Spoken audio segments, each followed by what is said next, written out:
Şeysiz, mezesiz can ile canan olabilmez. Sevda dediğin herkese meydan olabilmez. Arifleri dindir ki nedir şer ile senet.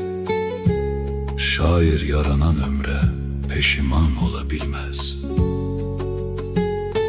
Gönlüm evi bir gülşene benzer ki əzizim, min badi xəzan esse de viran olabilmez.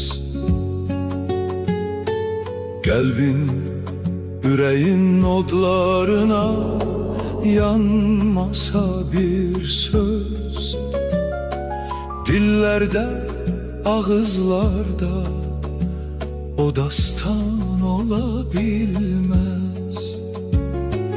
Girdim güneşin koynuna, min bir seherim var. Bülbülde mənim, gülde zimistan olabilmez. Yüksel fəqət insanlığa pis gözle baxanlar. Dünyada bir ad koysa da insan olabilmez.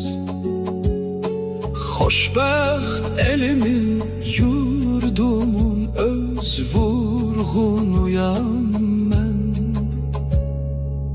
Bundan da güzel bir daha dövran olabilmez.